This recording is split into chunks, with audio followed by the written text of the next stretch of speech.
is in Brazil. And this was a planned trip where they had planned to go to Brazil. But there also seems to be some problems with the computers in Washington. I was trying to make a correlation there as to why they took off to Brazil in relation to why there's so many problems with the computers in Washington. And so if the computers are down in Washington, that makes this country totally vulnerable for attack. But I don't think we have anything to fear from foreign armies as much as we have to fear from our own government themselves. Because, they need another 911. They want to push into Iran. They want to push into Syria. And so they need another 911. And I think it's pretty much in the air where a lot of people feel another 911 is coming in the form of attacks of one kind or another. I spent a couple of hours on the phone just the other day with Dr. Bill Deagle. And a lot of you know Bill Deagle from his visions. Had a lot of visions for the last days. I think AmericasLastDays.com carries a lot of his visions. And he had some interesting things to say, and we talked about the national ID card. And we agreed on just so many things. We hit the nail. There's so much agreement on mostly everything that we talked about. And I'll probably have him on my show here in a couple of weeks. But as far as this national ID card thing goes, he says the number 666 is on these cards. And he started talking about how the numbers or however they're implemented or whatever, there's 3 rows. And I don't know, I'm not sure about that. Somehow it all equals out to 666, how it's designed. And these cards are sitting in Air Force Base warehouses. He's seen millions of them already ready to go. And so this national ID card is just something waiting to be implemented. And, every time you even start getting more information about it, it just seems more and more wicked. I think it could be the precursor to the mark of the chip that's coming, or it could be the marker chip itself. So I know people want to get technical. Well, the Bible says it's in or on your right hand. Well, if you're fingerprinting, that is your right hand, and if you're doing an optical eye scan, that is affecting your forehead. And so, it doesn't sit real well with me either way. But I think this national ID card is going to come in 2 different stages. Where the first stage is where they just have all of your information embedded into it, and then the second part where they will demand that you have the optical eye scan on it and your fingerprint. So we'll have to see how they go.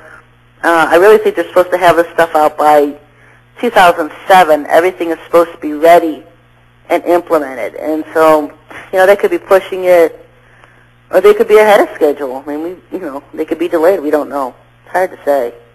Every time you think you've got something down pat, curveballs come in. Because nobody, their plans all along are always disrupted because they have things that they plan on doing and deadlines, and then the Lord just throws curveballs at them. And so they can never, pre-plan things on what the Lord's going to do to them. Because the Lord himself is in charge of the timetable here. He delays and he speeds up. And everything's going to be based on when he allows them to happen. And so he's in total and full control. And that's one thing that they'll never be able to beat him on. And so they're always going to have to deal with him when it comes to their little time clocks and their plannings. I've just some information tonight. I'll have a listener call in tonight, get back in touch with the audience. In the last couple of weeks, I didn't have call-ins because I just wanted to go through information.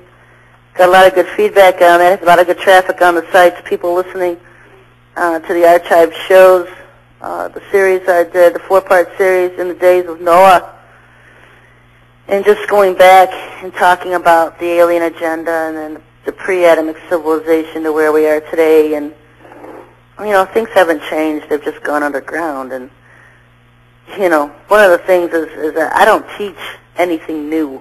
I don't introduce new doctrines or new teachings or anything. Everything I have is stuff that's already in the Bible. Once you learn terminology that's in the Bible, then everything seems to fall into place. When you see the term abyss in the Bible, it's not a big hole in hell in the middle of the earth. I know that's the perception you get, especially from the churches. You know, when you're casting something into the abyss, you're casting a demon into the abyss, you're talking about Satan in the abyss.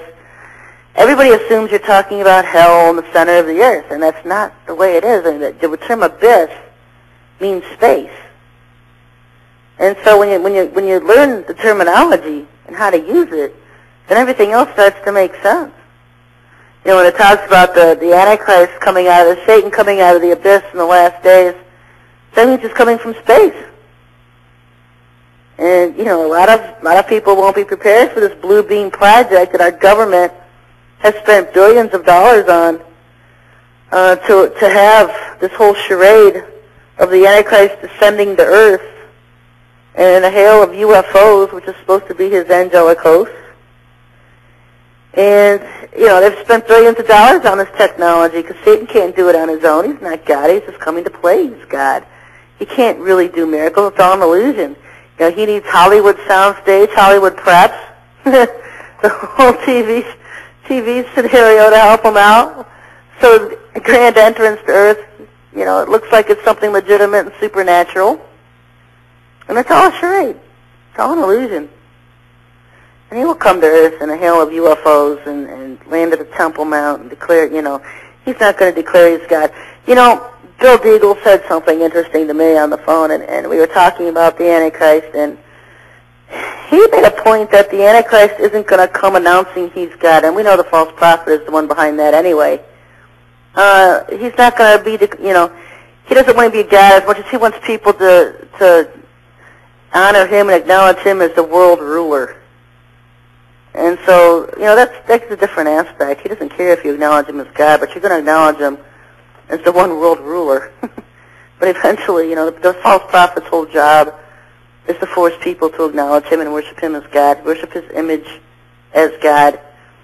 And maybe not the Most High God per se, but just God of this earth, God of this universe or whatever angle he's going to play. You know, it's really, you know, there's different ways of looking at things. It doesn't change the card itself. You know, if they're going to have all these beast images everywhere, and if you don't honor it, you don't worship it, then you're going to be killed. And that's what these billions of Anak are. These Omegans that are coming, and Omegans being Satan's last days armies. All of his little forces in space now. You know, he occupies the first and second heavens. He rules from them. And all of his armies are going to be coming to Earth to help him rule and conquer Earth, control Earth. Sherry? Of course, he's using the New World Order right now to conquer Earth. Sherry? Yeah. You have Deborah on the line when you're ready. Okay, go ahead and put her on. You're up, Deborah. Hi, Sherry. Hi, Deborah. How you doing? I'm great. How are you? Oh, I'm doing good. I'm the magnet lady. You're what? I'm the magnet lady. The magnet lady. Oh, there you go. Magnet rings lady. Hey. All right. How are you doing? Good. You know, I was talking to Bill Deagle about the magnets. Yeah, they're working for you? Oh, yeah. And because I was talking to him about the chips, and we were talking about implantable chips. And so I brought it by him about how you could deactivate chips by neodyme magnets, and he's just like, absolutely, totally agreed. Right. He me. Exactly. Yeah.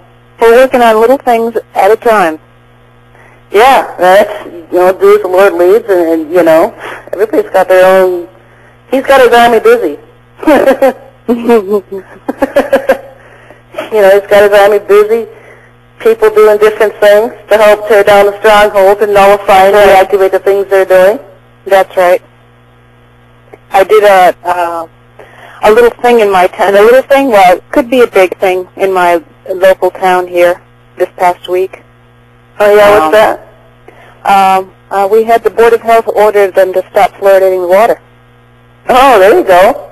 That's something. Stop fluoridating the water? That's right. Wow. Now, if everybody would get under that. Well, yeah.